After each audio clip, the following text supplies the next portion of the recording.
కాలంలో గర్భిణీలు ఎదుర్కొనే ప్రధాన సమస్య డయాబెటీస్. దీన్నే జెస్టేషనల్ డయాబెటీస్ అంటారు. గర్భధారణ సమయంలో వచ్చే మధుమేహం పుట్టే పిల్లల మీద ఎలాంటి ప్రభావం చూపిస్తుందనే విషయాలు తెలుసుకుందాం.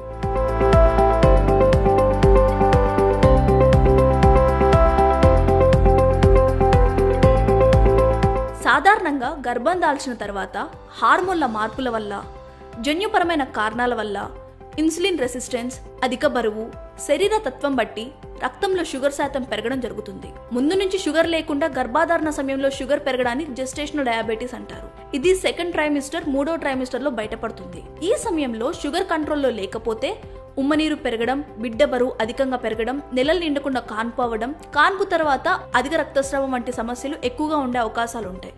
అధిక బరువు ఉన్న స్త్రీలు, పీసీఓడి, డయాబెటిక్ కుటుంబ చరిత్ర ఉంటే జెస్టేషనల్ డయాబెటీస్ వచ్చే అవకాశం ఎక్కువగా ఉంటుంది. ఈ సమస్యను గుర్తించిన వెంటనే ఆహారంలో మార్పులు, ఇన్సులిన్ మందులు తీసుకోవడం చేయాలి.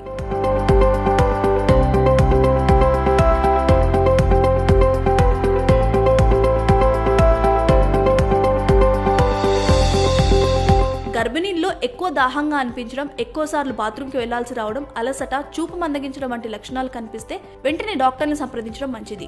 ఈ జెస్టేషనల్ డయాబెటీస్ వల్ల పుట్టిన పిల్లలకి కూడా శ్వాస తీసుకోవడంలో ఇబ్బందులు, గుండె జబ్బులు, నరాల సంబంధిత సమస్యలు వచ్చే అవకాశం ఎక్కువగా ఉంటుంది. పిల్లలకు యుక్త వయసులోనే టైప్ 2 డయాబెటీస్ వచ్చే ప్రమాదం కూడా ఉంటుంది. జెస్టేషనల్ డయాబెటీస్ ని నివారించగలమన్న గ్యారంటీ లేదు. అయితే మీరు ప్రెగ్నెన్సీ రావడానికి ముందే ఫాలో అయ్యే ఆరోగ్యకరమైన అలవాట్ల వల్ల ఇది రాకుండా చూసే అవకాశాలున్నాయి. ఫైబర్ ఎక్కువగా, క్యాలరీలు తక్కువగా ఉన్న ఆహారం తీసుకోవడం అలవాటు చేసుకోవాలి.